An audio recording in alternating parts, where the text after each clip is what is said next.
Dave Elitch, welcome to the Musician's Mentor podcast. I can't thank you enough for the time. We're going to have a good but brief conversation where I'm going to try and condense your whole life and as much knowledge as you can possibly give my listeners within the next hour.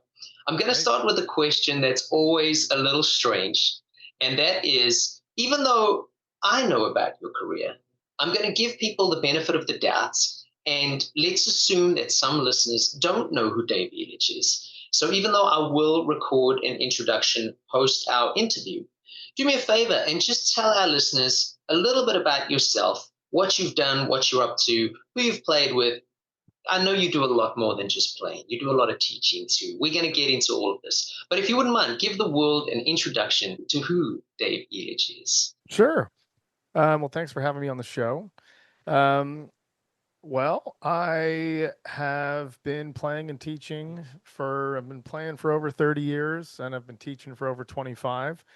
And I've played with a bunch of different bands, both like as a hired gun and as a band member. Weezer, Miley Cyrus, in 1975, M83. Most people know me from doing the Mars Volta back in the day. I had a band with them after that called Anti-Mask, and I had another metal band called Killer Be Killed, which was another sort of all-star band, metal band, with Greg from Dillinger Escape Plan and Troy from Mastodon and Max Cavalera from Sepultura. I've done, all kinds. I do a lot of recording sessions as well, film scores, playing on records. So, when I was young, I wanted to do everything. And so that's the way I've orchestrated my career and my life, is to be equal parts a performer, both in the studio and live, and also an educator. Um, and I wanted those things to work in tandem with each other. Sometimes people get into teaching later on in life for a variety of reasons, but it's something that I've done since I was 14 or 15. And I've always had a passion for it and a love for it. And I was lucky enough to have good teachers when I was young, which made me appreciate having good teachers and also having bad teachers sometimes, and how much of a difference that can make on someone's life and their career. So, yeah, that's it. Amazing. And like I mentioned, we will dive into quite a bit of that. Um, but before we do, let's kind of paint again more of a picture. Talk to me about what first kind of got you into music, how that bug kind of bit you. And then more specifically, I mean, I've done my research and again, I've been following you for a few years. So everything online says you started around age 10, etc., etc., etc. What specifically about drums was it that made you pivot in that direction? Sure. Well, thank you for doing your research. Not everyone does that. Makes my life easier. So, yeah, it was really more that the drums found me, in that my dad always played a lot of jazz around the house and would take me to see music a lot when I was growing up. There was a little jazz group that played in the small town I grew up in. They played at the local coffee shop every Sunday. Bob Lucas on piano and Tom Shader on bass and Benny Barth on drums. In Sebastopol, little tiny little town in Northern California. So I had a lot of experience seeing music when I was young, and it just, when I mean the drums found me, I mean I was hanging out at a friend's house and, sleeping over, and woke up the next day and he was like, "Oh, I have a drum lesson I forgot about." I was like, "Oh, okay. Can I just like check it out?" And it seemed like fun. And I was like, "Oh, maybe I'll give this a shot." And it just it just clicked. Like and it having something where you can, at that age, especially, where you can do the work and then develop a new ability or skill set, was really addictive to me. To be like, oh, I can just practice and then do something I couldn't do before. I really glommed onto that pretty quickly. That was a really powerful thing, because when I was younger with school, I don't ever really remember being passionate about school. I was just sort of like, well, you memorize stuff and then regurgitate it and take a test, and it is what it is. So that really ignited something in me that, I'm sure I wasn't even aware of it at the time. But yeah, it was just completely random. I wasn't like trying to play the drums. It literally just fell in my lap. That's awesome. Does your friend still play? I don't know. I don't think so. I think he actually is like an English teacher or something. I kind of lost touch with him, but I don't think so. Just wondering, you know? Sure. Um, Now you mentioned a few bands at the top with your introduction. I'm not going to go into the list here. Again, I'll do a introduction post the interview and I'll put it in all the show notes. But let's talk a little bit about early successes, um, maybe some touring experiences. And you mentioned the Mars Volta. Obviously, they're a band that they're an interesting band because I find that not everybody knows who they are, but the people that know who they are obsessed. It's like this cult kind of following kind of band, Totally. right? So talk to me about how that started to happen, how it sort of changed from, well, I'm learning and I'm taking this in and I'm practicing and doing these things to it starts transitioning more into, well, this might be a career now. And Mhm. let's see how I can maybe keep this happening. Does that happen? Is it all a natural progress? What happens for you? Sure. Well, one of the things I do when I work with people a lot is, people, and well, I'm sure we'll get into this later, but people think when they study with me, I'm going to talk about posture and hand technique and foot technique. But I do so much other stuff than that. That's just one small aspect of what I do with people.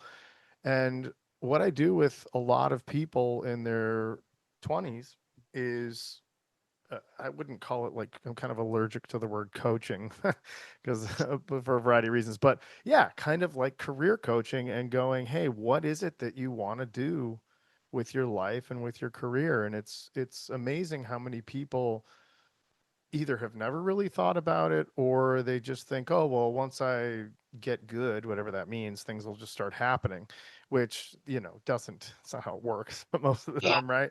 So for me, again, I don't really know why. It's just how my brain works.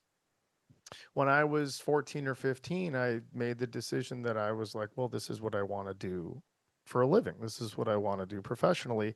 And growing up in a small town of 7,000 people in Northern California, like there wasn't a whole lot of stuff happening up there. It's a great place to grow up, but it's just a small town. So, um, being in a town of 7,000 people, and when I was 14 or 15, seeing my life unfold in front of me and thinking to myself, okay, I'm going to, like I was saying earlier, have a teaching practice uh, in tandem with my playing, and I'm going to do both at the same time equally. I'm going to teach my contemporaries. I'm going to maybe teach my heroes, people that I look up to, which for 14 or 15, maybe some people would call that hubris, but for whatever reason, that's where my head was at. And I'm going to do film scores. I'm going to be sight reading. I'm going to be doing recording sessions. I'm going to be doing live touring. I'm going to be playing in theaters and dive bars and arenas and stadiums.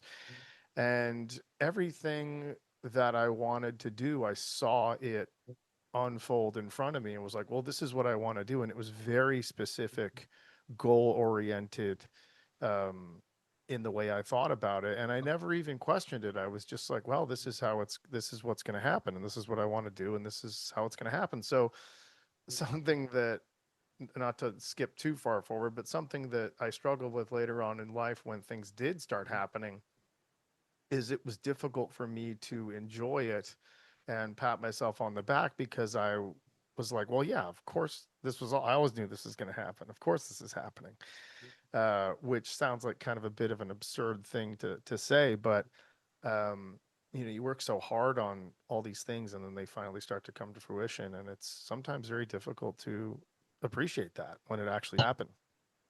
That makes total sense. And also it's very interesting because at this point with the podcast, I've interviewed so many people. And whether you want to call it vision boarding, manifesting, Hmm. whatever you want to call it, right? Like it's quite clear, at least statistically, how many people who've gained success have done this. Maybe not to, every fine detail, maybe not, some people are more write things down kind of people, but everybody almost to a fault has had like, well, this is what I kind of thought I would do, and this is now kind of what I do. So it's like, it's interesting because these conversations get had a lot, but I think a lot of people are quick to dismiss the whole idea of, I'm going to call it manifesting.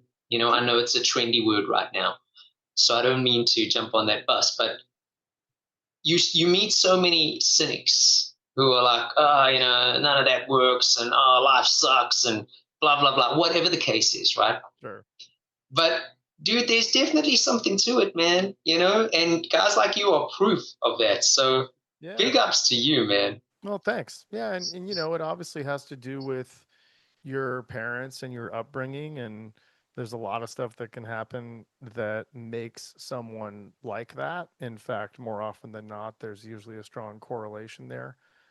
Feeling like you need to prove yourself um, to others, maybe to your parents, and so from a young age, that can have a big impact on going, well, for whatever reason, I want to make you want to make your parents proud. You want to go, I'll show you, what I'm capable of or whatever. So, I'm friends with many extremely successful people, and there's usually some sort of thread there in that regard.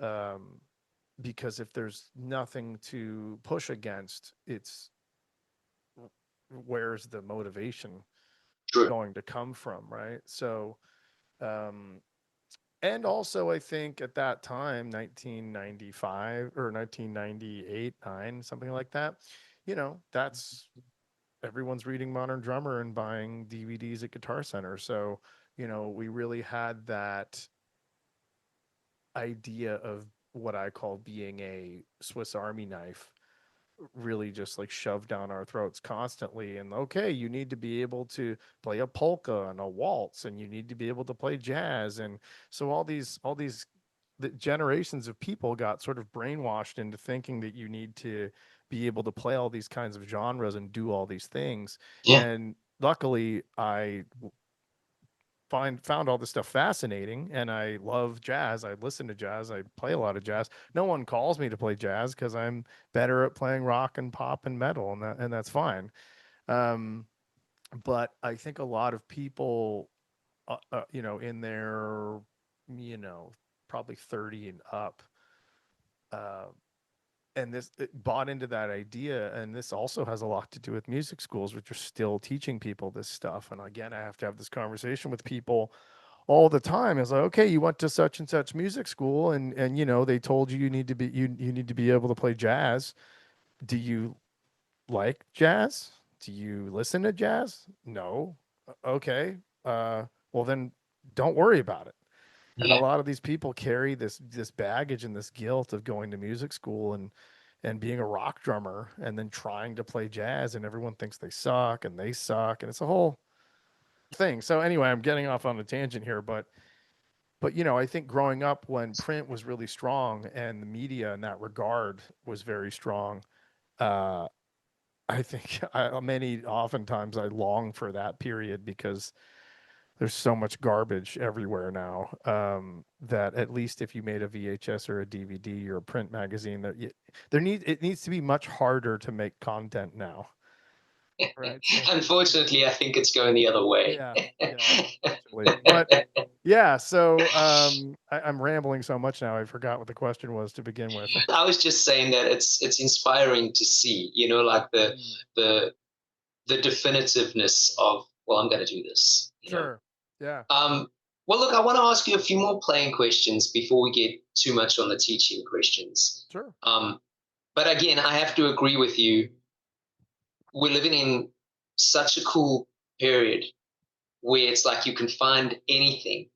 But the problem with that, as someone who also used to read Modern Drummer magazines and couldn't wait for the new issue, etc., the issue that I find with, let's say, younger players is because of the influx of information, I find two things happen, and maybe you'll agree, maybe you'll disagree. Either way, it's totally cool. They either can't focus on one piece of information long enough to truly digest it, or they are learning pieces, never full things. So it's like, it's like if you go back to having these elements of, well, this month you were going to get part one of this exercise, and you basically had to practice it for a month before you got part two, and that could be painful because as a kid, you're quite impatient. Most kids. But now it's like they'll watch 30 seconds at double the speed on a YouTube video, think they got it, do it badly, move on.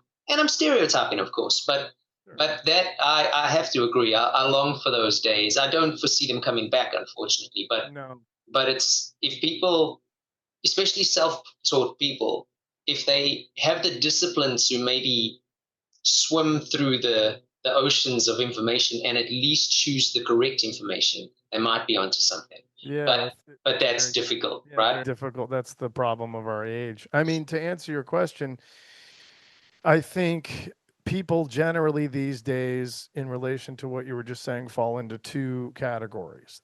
And this is also a top-down issue, meaning that the people that are creating the content are posing a lot of the content in terms of hacks and tips and tricks and stickings and, just really short, shallow pieces of content that are not art, they're content.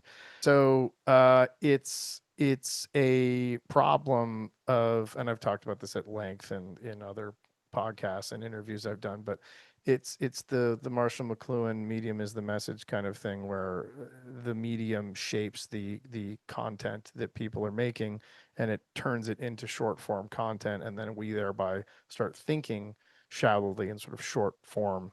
Yeah. And so we shape our tools, and then our tools shape us, unfortunately. So being with that all being said, you have people coming out the other end, and they either are very shallow in that, okay, I just need a bunch of tips and tricks from who knows who on Instagram, or it's without context or depth or nuance or anything. And so you have all this compartmentalized stuff that really has nothing to do with anything. It's all detached from any kind of real sustenance. Is floating around. And then on the other end of the spectrum, you have people that are listening to long form 4 or 5 hour podcasts, going really deep down the rabbit hole, getting way into nuanced stuff, like, like Huberman or something, or Peter Attia. And it's the same thing people do when they get into hi-fi stereo equipment or like espresso gear, like, and you get so deep down the rabbit hole, like freaking out about all this nuanced stuff that no one ever thought about even 5 or 10 years ago. And at the end of the day, I think it's really important to do your research, obviously, but I spent all this time doing all this research for this espresso machine and grinder I was getting. And, you finally get it and you're like, yeah, I just got to make sure that at the end of the day, I'm enjoying this espresso that I'm making.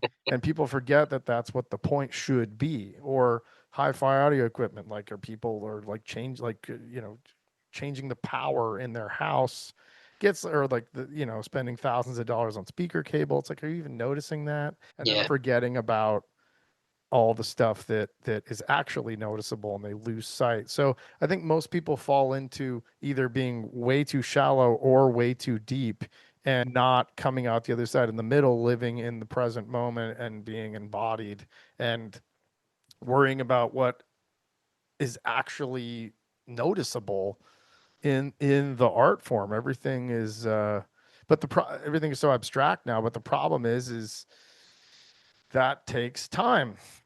And it takes you applying knowledge that has been tested in the real world by someone who's been in the heat of battle. Yeah. And that stuff is very difficult to find. And like, I'm worried that these kids can't even tell the difference anymore. I mean, I see these drummers on Instagram with hundreds of thousands of followers who've never played with anyone.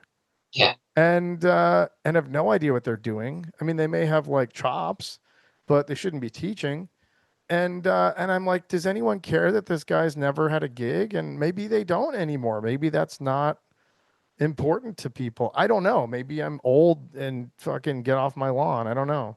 No, I don't. I don't think you are. I see where you're coming from, and I unfortunately relate a little too closely to what you're coming from. So it's hard for me to be objective here. But I've had again these conversations numerous times at this point, and I think when you bring social media into it, which is just a horrible thing in my opinion, but too many people have grown up thinking that numbers dictate their value. And so you got a lot of these people, like you say, with these crazy chops, like 6-year-olds doing these things that you go, I couldn't do that if I practiced for 6 years, Sure. you know. But they get the numbers and they get this false sense of praise. And now, along with it, you can monetize that. So if you're getting certain numbers, you're getting paid. And so I think if you're of a certain age, it meant that you wanted to play music. And so you practice certain things so that you could play music. And now I think a lot of it is, I'm sure the hope is to play music, but they don't have to play with other people. So if I can do this chop that impresses people, monetize it, get paid, and probably don't even have to move my gear and play on a crappy club kit or whatever, I think like I'm doing the right thing. I think they possibly don't know better because they've never had to go through that slog of, you know, Well, and you ask anyone under 20 what they want to be when they grow up, and they say they want to be an influencer. every single one. Yeah, they don't say they want to be an astronaut or even a musician Yeah. or an artist. You know, they want all of the fame and glory without making anything of substance to earn them Yes. that fame and glory in the first place. And you know, Alain de Botton, like, who has the School of Life, and he's a really fantastic author, and I believe he's a psychotherapist. You know, he said if you raise going back to my earlier point, he said if you raise your kids and they don't want to be famous, that means that they're psychologically healthy.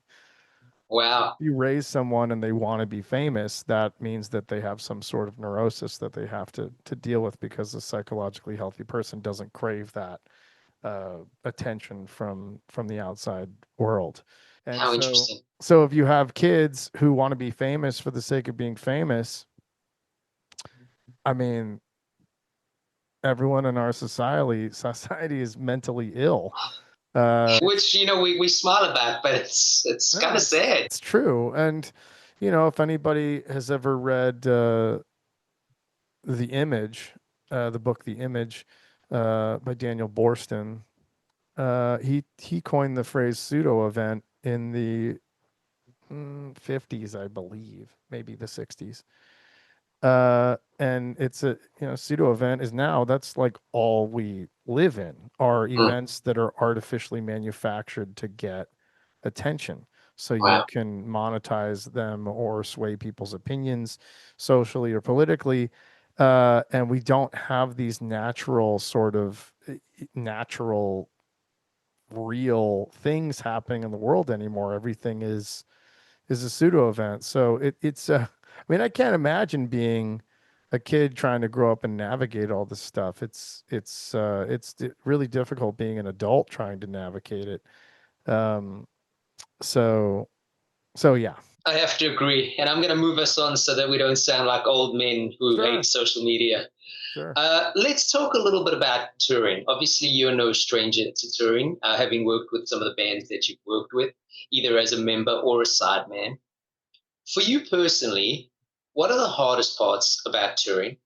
And additionally, have you got any tips on keeping several things healthy here? Your mind, your body, your gear. Mm, sure. I think what you don't realize when you are a kid and you want to get on tour, you don't realize how grueling it is. It's exhausting, at every level. I mean, obviously, it's exhausting if you're in a van and trailer and you're loading your own gear and doing that, which I've done plenty of that. Um, and it's exhausting if you're taking private jets and staying in 5-star hotels. I've done both of those, and it's exhausting in different ways. Um, also you think that once you get to the height of the industry that people are going to have their shit together and be organized, and oftentimes that's just not true. I wish it was, but um, so I think mentally, well, for me on the road, having time by myself is extremely important, because one of the hardest parts of being on the road, especially on the sort of lower end of the totem pole, is that you are constantly around people. And certainly with the way touring is now, you're probably going to be sharing hotel rooms with someone, right? So you never have any time to yourself. And for me, I'm extremely extroverted in that socially, I have a lot of friends. I like going out and spending time with people. But after I do that, I need to be alone to recharge my batteries. So if I don't have time to be alone, I start losing my mind. So, that can be as simple as like getting up early and walking down to a coffee shop and like having a book and just be like, okay, I just have like an hour here where I can just be by myself and kind of recharge.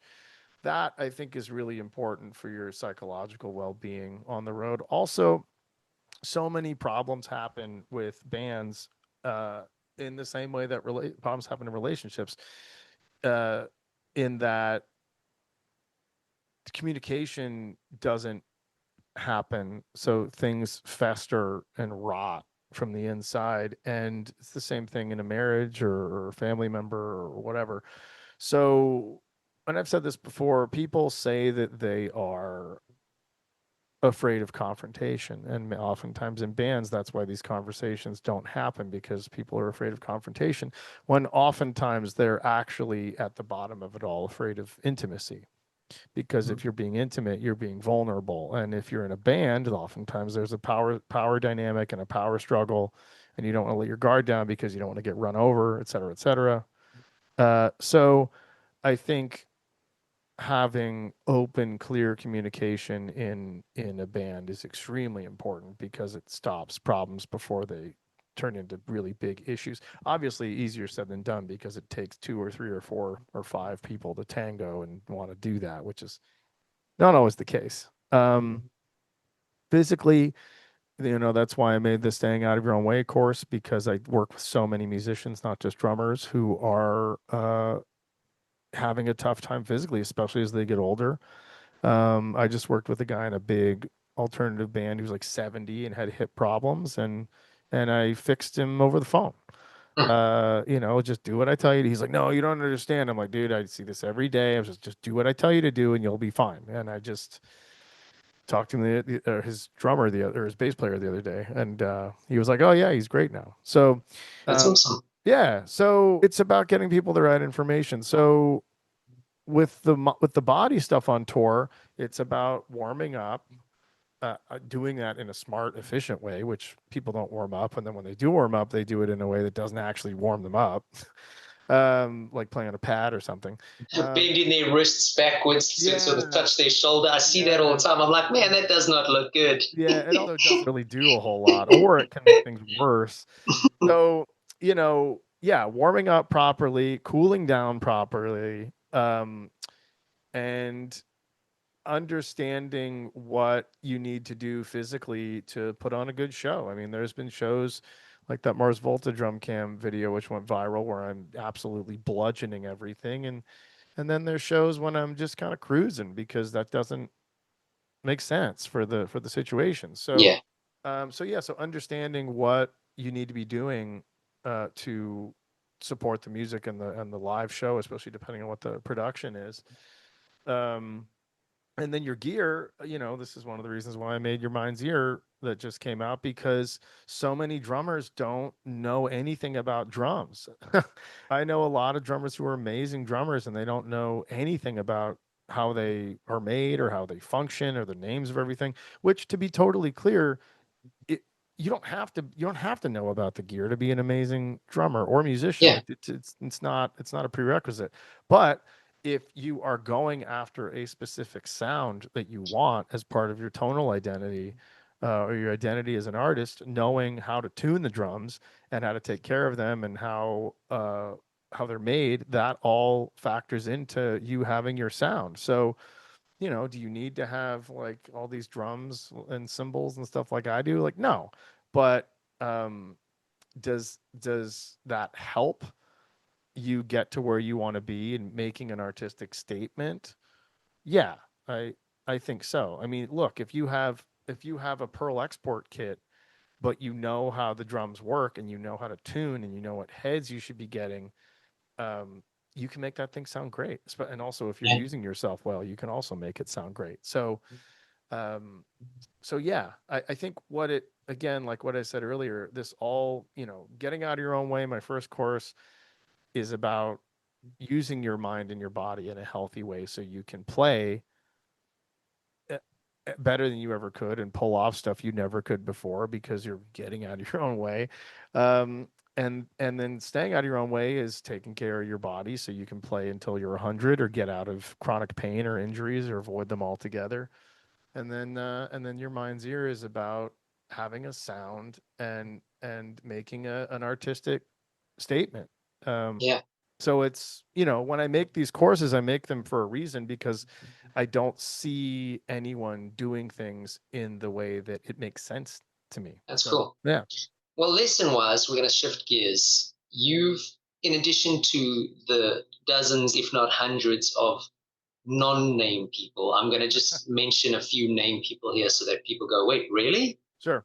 You've given some lessons to some incredibly accomplished people here. Hmm. I just made a list of a couple: Tre Cool, Hmm. Travis Barker, Stacey Jones, Dominic Howard. I saw you done Bill Burr. How cool is that? That's awesome. He's the best. He's actually not a bad drummer. I mean, I've seen a few videos of him playing. He's pretty cool, man. Yeah, you can lace it up. So you might have briefly covered this already. So the last thing I want to do is regurgitate information here. But you mentioned that you wanted to align teaching and playing. That was your goal. You mentioned that you've kind of done that your whole time, and you were just talking about your courses, right? When you start getting the calls to, whether you want to call it tutor, coach, teach, whatever, these people who've got accomplished careers themselves. And now, I mean, now it's probably second nature. You've done so many. But when those calls first start to happen, where's your mind at? Are you thinking like, oh shit, so and so is coming here and he or she's got this reputation and I better have this crazy thing to teach him? Or is it more a matter of, like, you seem quite calm and together. So I know I don't know you, so please take that with a pinch of salt. I'm not Sure. trying to like preconceive anything here, but is it more a matter of you take that approach and you're like, well, listen, they wouldn't have called me unless they wanted something I could offer, and then you figure it out in the lesson? What's your approach to that kind of thing, especially when you get in these kinds of, let's call them celebrities coming Sure. to you? Sure. Well, if I try to like wind back to when I started working with more bigger name people, maybe, I don't know, 15 years ago, maybe, I don't know, 20 years ago. At first it was like, oh yeah, cool, this is fun. But even from the get go, I was I was always like, well, yeah, sure, of course. Like, they're doing things that aren't serving them, so like that's why we're doing this. There's a clear reason for this, whether it's technique or ergonomics or body mechanics or like some sort of vocabulary thing, or because it's not always the physicality stuff with people. But I've developed a reputation over the last few years where people seek me out for a specific thing. And I think after you work with a certain amount of people, it was never like, oh, I have to come up with this crazy thing to do, because like that's sort of backwards, right? Yeah, You want to have you so, like for me, I take each person at their own unique situation where they're coming in and what they have going on specifically with them. And that's not to say that there isn't an overlapping constellation of the universal truths that apply to a lot of different people. In fact, I've said before that, ironically, what I have to do with a beginner is the same stuff I have to do oftentimes with a super famous established person, in that the foundation of how they use themselves psychophysically is certainly, I really try to stay away from right and wrong. I don't like those words. But there are things that they're doing that are not serving them. And one of the things that I got from studying Alexander technique was the idea that the definition of being gifted means to be able to play at a very high level in spite of your poor use of your body or mind, not because of it. Wow. Right? So very few people understand this, is which is why I get people all the time going, well, so and so buries the beater, or so and so's posture is terrible, or so and so blah blah, but they're still awesome, or they're still doing. It's like, yeah, totally. Phil Collins is one of my heroes. You Me know, too. yeah. So like, there's plenty of people who use themselves terribly and are amazing. That doesn't make them bad musicians. It just means they're working way harder than they have to. It Yeah. also means that they're probably going to injure themselves, especially as they get older. So, with Travis, he was like, hey, man, I want to, I'd love to talk about some posture stuff. I was like, great. And then that moved into um, moving his drum kit around. And he's out with Blink right now. Yeah. And I rearranged his whole kit.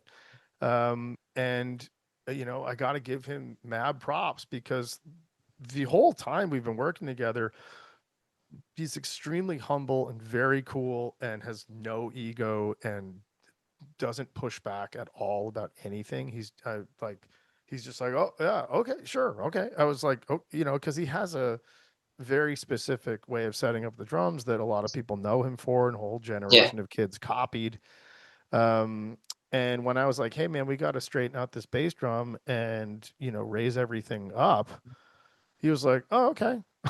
I was like, oh Amazing. yeah. I was like, all right. So and he's a real good dude. I really like him a lot. He's a good guy. So whereas like with Tre, when I was playing with Weezer, I saw the way his kit was set up, and I asked him if his right shoulder was bothering him, and he's like, yeah, I've had chronic right shoulder pain for years. And I was like, well, let's when we get back home, obviously not on tour, but when we get back home, let's get together and I can rearrange your drum kit to where you're not tweaking out your shoulder. And there's other people where they just got my name from friends of friends, or Stacey Jones. Like, we've never done any technique stuff. He's like a good friend of mine, and he's just like, yeah, I don't want to do any of that stuff. Just give me like some fills, like song enders. Like when I get to the end of this Miley set, I can just like blow everyone's mind, or just stuff that's going to make him inspired or tweak his brain a little bit. Um, and so it really depends on each person. And if someone comes in to see me and they want to work on something, and I'm like, well, sure, but like I had a guy who's one of my favorite drummers, who's older, who hit me up a couple years ago, who was like, hey, I need to switch from playing traditional grip to matched. And then I went to work with him, and I was like, look, man, like, we got a whole bunch of other stuff that's going on physically that's way more important to fix than your grip. I know that's what you want to do, but like, we have to do this stuff first. Um, and like, I had another guy like Jose from Incubus. Like, I only gave him one lesson, but he I think he broke his wrist and he needed like rehab, and so he wanted to come see me and kind of help his wrist out during rehab. And he sets his drums up very similarly to Travis, like the bass drums cocked to the side and everything's low and flat, and he's sitting really low. And I was like, hey man, I'd love to help you out with your wrist, but like, there's other stuff. I wanted to do what I did with Travis. And some people are down and some people are not down, and it's all good, and whatever they want to do is fine. All I can do is present facts and experience, and a through line of success, and be like, you can do whatever you want, or you don't have to. I mean, I have plenty of friends who are great drummers who, like, I'm like, yeah, you're burying the beater and you can keep doing that, but blah blah blah blah blah. And then they come in and they're like, yeah, it's too hard. I don't want to do it. I'm like, okay, that's Yeah. that's your prerogative, like. Yeah.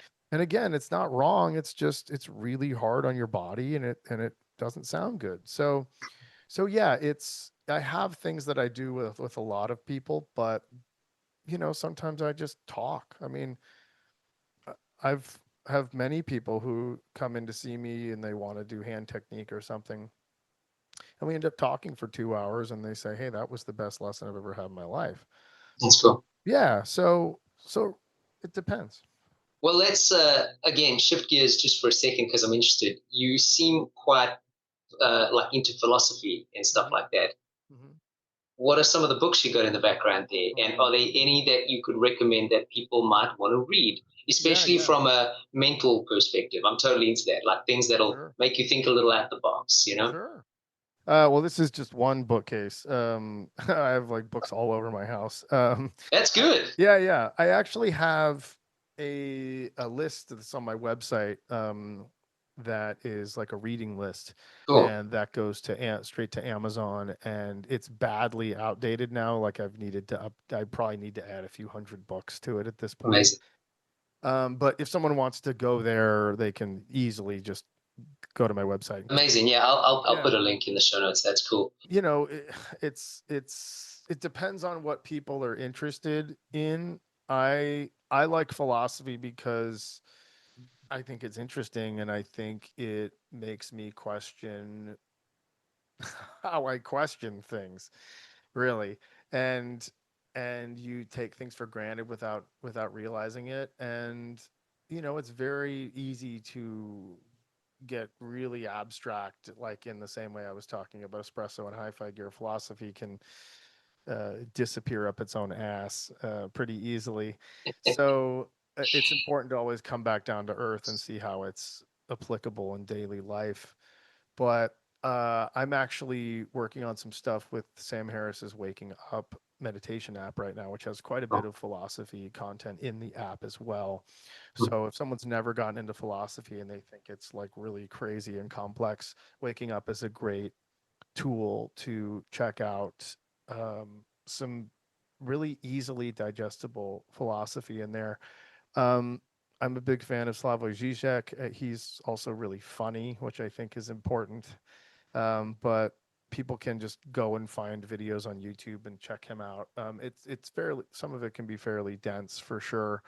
But what got me into philosophy, really, the first philosopher I got interested in was Jiddu Krishnamurti, who was a really interesting person. Uh, I was doing a recording session in Texas at Sonic Ranch, and Tony, the owner, is an eccentric, interesting dude.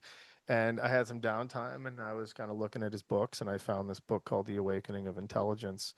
And I was like, oh, what is this? And I read a few pages, and I had to take a nap because it was so deep. dense. Yeah, Yeah. and that got me hooked on Krishnamurti, and so I find him endlessly fascinating, and you can kind of there's a significant amount of overlap in a lot of his books that he wrote, so you can kind of pick up almost any of them and get kind of the gist of it. But The Awakening of Intelligence was really really fantastic.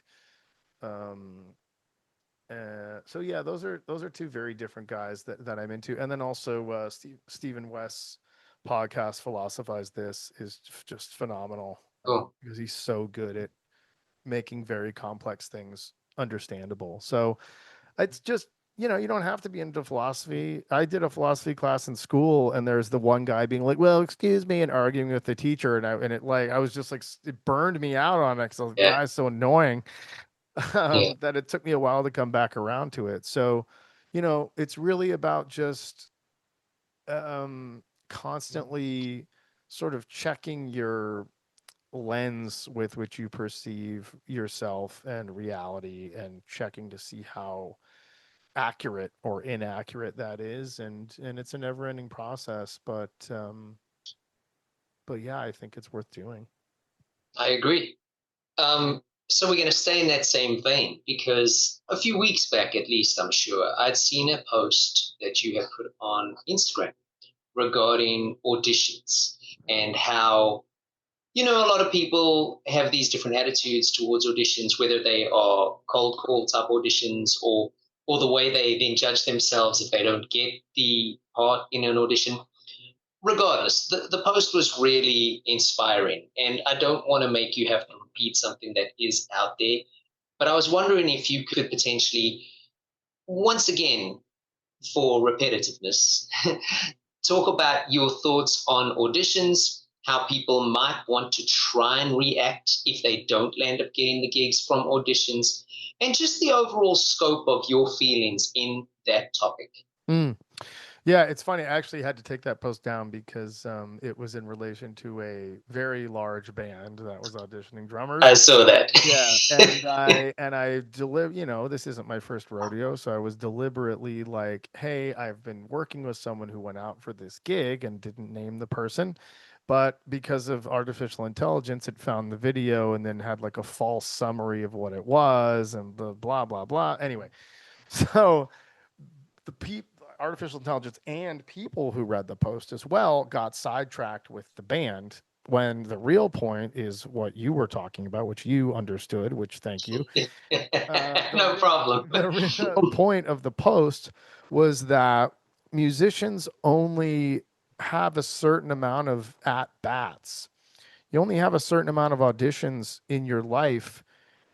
And so they're a big deal when they happen. I mean, if you're going out for, especially the bigger the gigs, there's only a certain amount of opportunities that arise.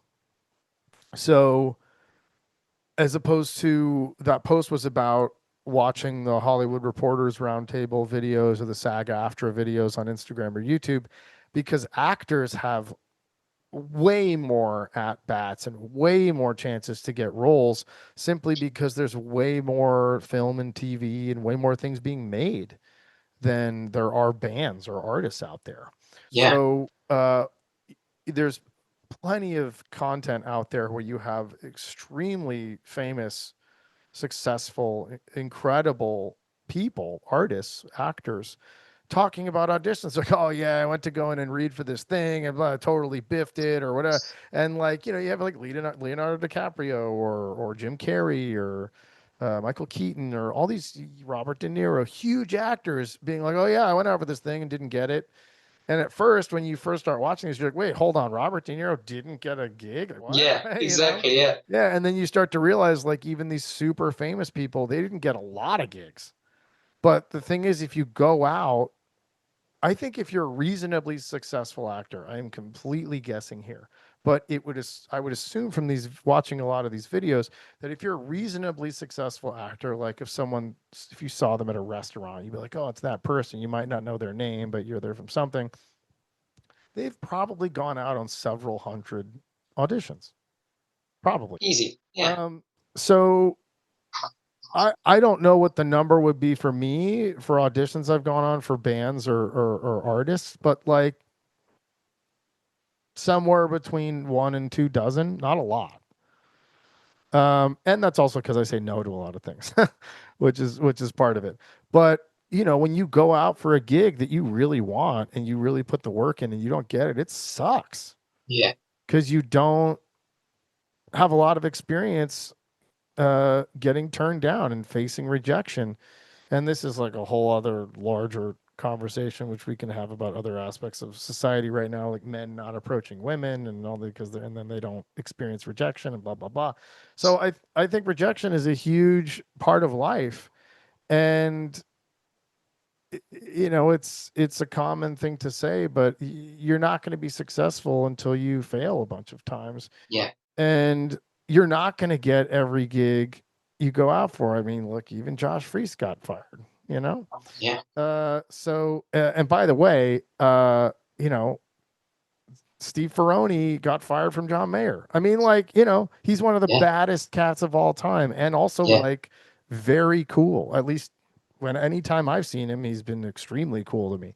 And sounds like a lorry, like a Mack truck, every time, so, but once you get to that level, for whatever reason, it's like, oh yeah, I don't know, the vibe. It's like going out on a date. You're like, I don't know, this person's attractive and they seem cool, but the vibe just wasn't there. Exactly. And once you get to that certain level, that's a realistic explanation if you can even explain it at all. Yeah. And once you get to a really high level, it's kind of like everybody is operating on that realm. Like clearly you know how to play. Clearly you're probably not a dickhead, probably. And like you know how to and you know what you're doing, and you're going to come in and you know the songs and you're going to play them down, although that doesn't happen all the time. But yeah, so I think for musicians, I don't know how you would practice getting rejected more, but it's very tough. Like when you ask someone out on a date and they're like, no, you're like, oh, like what's wrong with me? Am I not attractive physically? Nothing you can do about that, really. And It's because I'm a drummer, man. maybe if they're smart. If you were rejected as an artist or a creative, that cuts a lot deeper because Yeah. you've put a lot of hard work and it's something that you've developed uh, as part of who you are, and that takes thousands of hours to do that. Yeah. So, I went out for Paramore years ago and didn't get it, and I smashed that Yeah. audition. Like, I don't know what I could have done differently. I thought I fucking crushed it, but I didn't get the gig. So, Yeah. when that happens, what I tell people when I'm working with them is I say, look, did you practice as much as you possibly could have? And they're like, yeah. And I'm like, okay, did you play like reasonably well, like 75 to 80% of your capacity? Yeah. Yeah, I played pretty well, like well enough. Okay. Well, then there's nothing you can do. Yeah. Right? Exactly. If you go in and completely biff it and you didn't put in enough time, then you can beat yourself up for a little bit because you didn't put in the work and that's your fault. Yeah. But if you did everything in your power and you didn't get the gig, is the vibe wasn't right, and there's nothing you can do about that. Dude, I couldn't agree more. It's like I remember reading an interview with Eric Singer like a Yep. million years ago. I can't remember what magazine it was in, but he said something and it stuck with me my whole life. He said like they were talking to him about how he got the call for Kiss. Like this is how long ago this was. And he said like, yeah, like the call came through and I made sure I was ready. And if I never got it, well, then I never got it, but at least I knew I was ready. And I was always like, man, what a great way to look at things. I mean, he already had a career. He was playing with Alice Cooper and all that kind of stuff already. But it's true, man. You might just not be somebody's cup of tea. Yeah. It's just like And doesn't that's fine. mean you're a bad player. No, and I'd much rather not be someone's cup of tea. I'd rather have someone hate my playing than be indifferent to it. Yeah. Because then I'm actually making a statement. If someone's indifferent to my playing, then I'm not really saying anything, not really Yeah. making a statement. So, I'd much rather have someone be like, nope.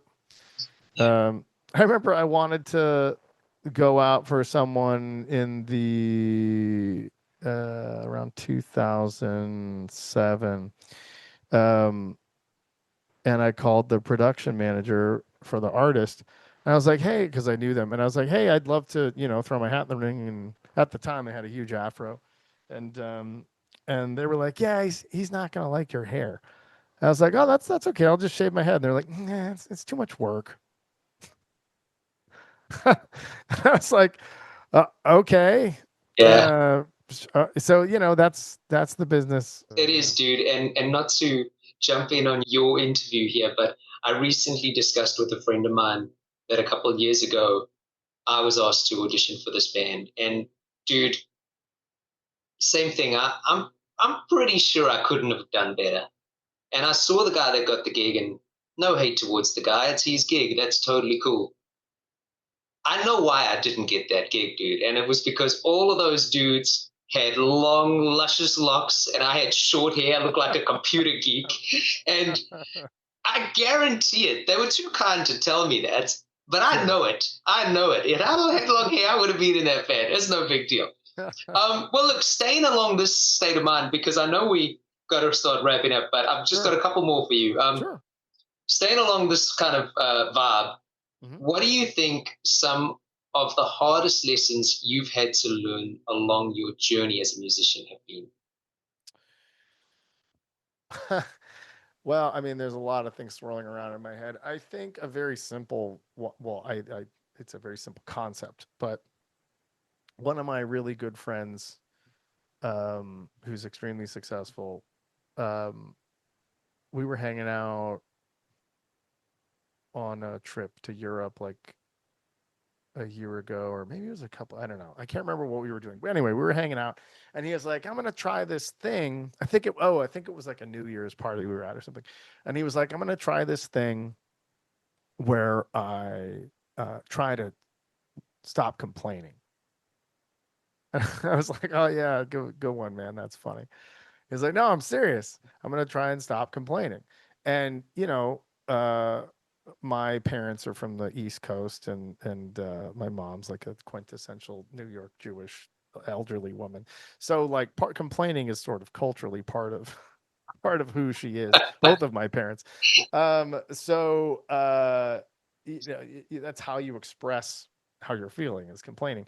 So uh I, anyway, I tried doing it. I should get back into it now, but I tried doing it and it was extremely difficult. Yeah, Um, but the thing is, the easiest example I can give is, let's say you're flying somewhere or you're driving somewhere, and in LA, both of those things are a nightmare. So let's say you drive to my studio and you're like, oh my God, the traffic was insane and blah, blah, blah. And you wouldn't believe what happened. And like, if you get to my studio and you're like, oh, the traffic was crazy, but like you're on time, right? So it's all good.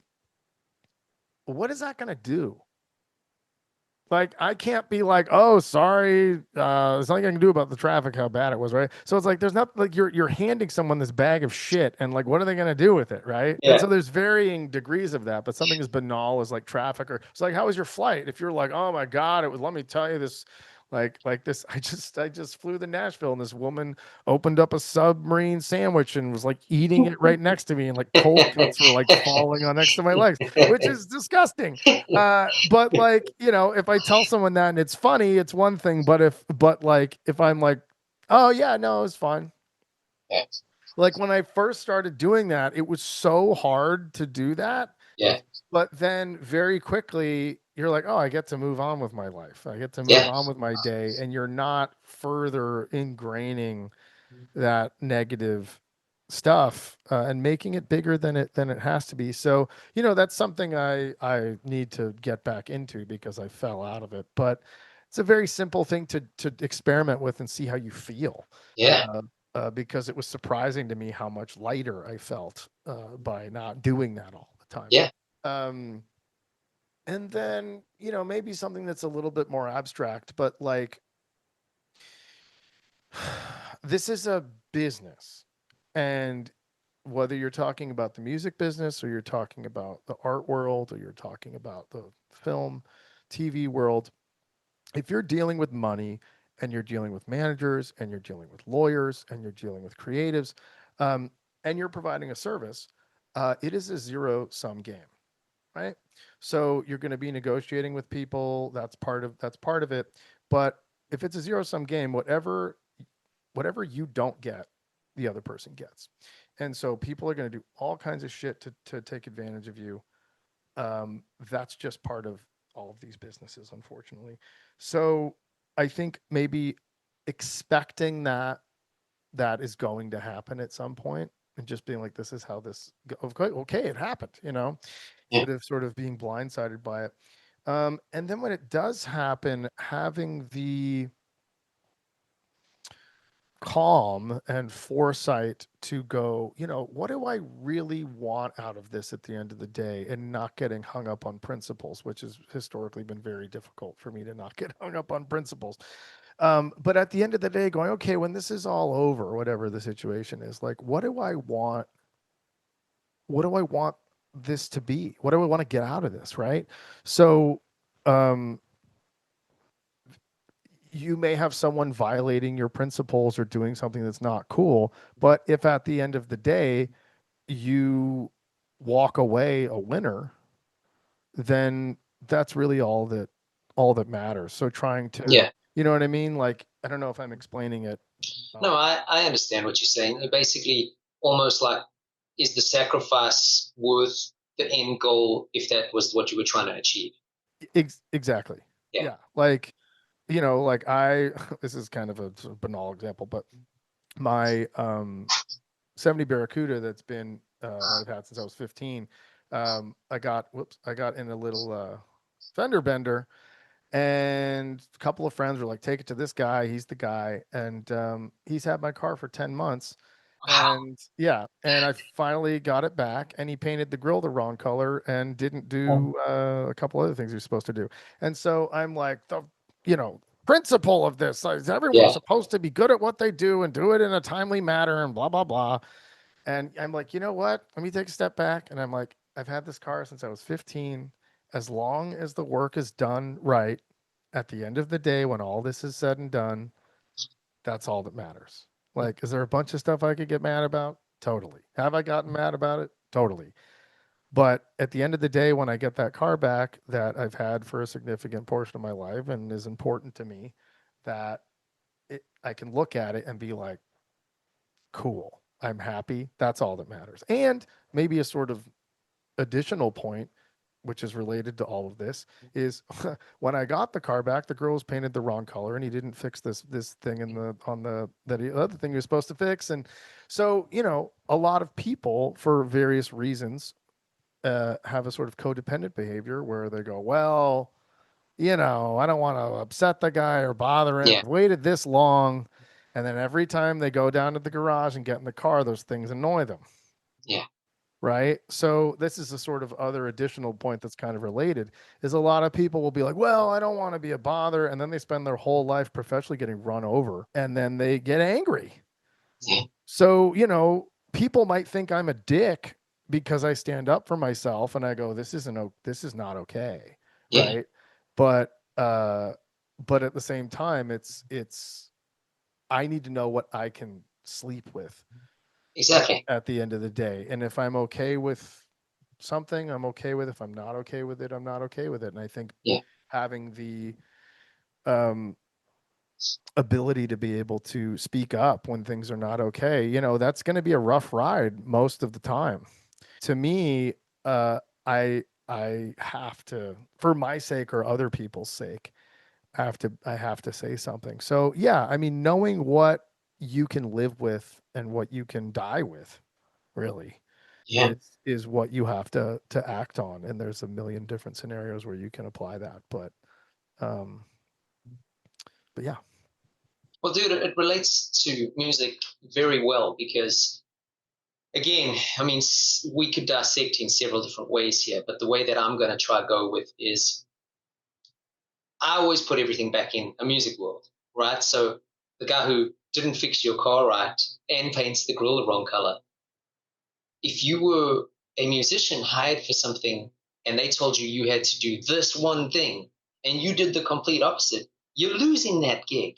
It's very unlikely you're not losing that gig unless you know, got the bro hookup and you're just in there for life kind of thing. Mm-hmm. So like things like that, all good lessons to learn. Things like knowing when to not complain and when to complain, good things to learn. You know, it's like, and some of those things you learn through age and some of them you learn the hard way. You know, like you might be in a band and they might do something a certain way and you just have to say one time, hey, that's not cool, and you've lost that gig. So like then you start to learn, well, Even if you were right. even if you were right. Yeah. And you know, like listen, there are variables, right? Like sometimes you can be right and it matters and your principle is the reason that you can maybe sleep at night. Mm-hmm. And sometimes certain people, and I'm stereotyping, but some guys are just dicks, and like they don't care if you're right. They are willing. Like I was talking to my wife recently about the old mantra, "Nice guys finish last." Right? Listen, I'm not saying everybody should go and be a douchebag. I think that'd be a horrible world to live in. I think already we're in a selfish, weird place in the world. So I think taking that approach would not be the correct approach. But if you look at it, a lot of times, especially when you then bring it back to the music industry, while there are some really nice people on top, there's a lot of really not nice people on top. And like you look at them and like the millions and millions adore them as if they like can do no wrong. Mm-hmm. But you've maybe had an experience that goes, if people knew, but they'll never know. So like you got to get over it and you got to just move on so that you can sleep at night, you know? Yep. And in relation to that, I will say the people who I've worked with at the top, who are some of the most famous people in the world, like Miley Cyrus and Justin Timberlake, couldn't be any cooler. Yeah. Like, like, or Travis, Travis is Yeah. well beyond like sort of just a drummer and a Yeah. celebrity. Yeah. He's a Yeah, full they on celebrity. Yeah. all could not be cooler. That's cool. Nothing but great things to say about all of them. Not just like professionally, but also just like hanging out. That's awesome, man. Very cool. So I feel like if you're at like the top of the top, oftentimes you're very, very, very cool, and that's Yeah. part of the reason why you're successful. I mean, I hang out with Bill Burr constantly, and we're always like getting coffee somewhere, and people are constantly coming up to him, and he's always rad to people, always. And so I think if you're extremely famous, you oftentimes are very cool. And Yeah. then if you're on your way up to there, or not that famous, or used to be famous and not famous anymore, Yep. a lot of these people almost think they have to be a dick Yeah. because that's what they think they need to do to get that far. And again, I totally understand having to have your defenses up, and because you don't want to get taken advantage. But yeah, I guess my point is that like at the top of the top, oftentimes people are super duper cool, Yeah. and getting there is where the assholes are. Yeah. I have to agree. All right, Dave, we have run over, so I'm going to finish this off. Sure. What do you feel has either been the best piece of advice you've ever received in regards to your music career? Or if you can't think of a piece of advice that was maybe given to you, similar to our last question, what is something that you have maybe picked up along the way that might serve as good advice to an up and coming musician? Um,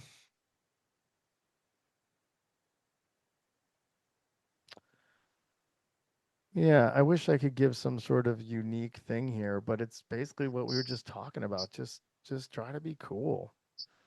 I mean, not everyone thinks I'm cool. People sort of misinterpret my bluntness for being a dick sometimes. And that's okay. And I'm certainly opinionated, and I, you know, that comes with that comes with sort of consequences. But but I try to be as open and honest and cool as I possibly can when the situation merits it. And one thing I talk about with students a lot, with people coming in to see me, is getting them to know which direction they're facing, right? Metaphorically. So many people don't really know what they want. They either have no idea what they want, or they are attached to an idea or an outcome that's someone else's that they've layered on top of them. Yeah. And so, upon sort of examining this and unpacking it, a lot of times people are facing south when they think they're facing north. And anytime they're going to be moving in a direction, they're actually moving in the opposite direction of how they think they're moving. So I think it's really about doing a lot of soul searching and going, what can I how can I live my life, and also how can I die? How can I be on my deathbed and not have any regrets? I mean, everyone's going to have regrets, but to go, I sort of slid into home base all kind of mangled and fucked up, and like I lived my life like on the seat of my pants, and I really went for it, and I can say that I you know did everything that I could. Um, I, in whatever that means to you, professionally and personally. And so I guess like what I'm trying to say here is really getting to know yourself, which is complicated. I mean, which is why I talk about people getting psychotherapy constantly, because that's really the only way to do it, is to know yourself and then know what you want. Because how can you expect other people to know you when you don't know yourself? And how can you expect to know what you want when you probably don't know Yeah. what you want? So I guess my sort of answer here is just like do the work to know yourself so that you can have a life that's enjoyable.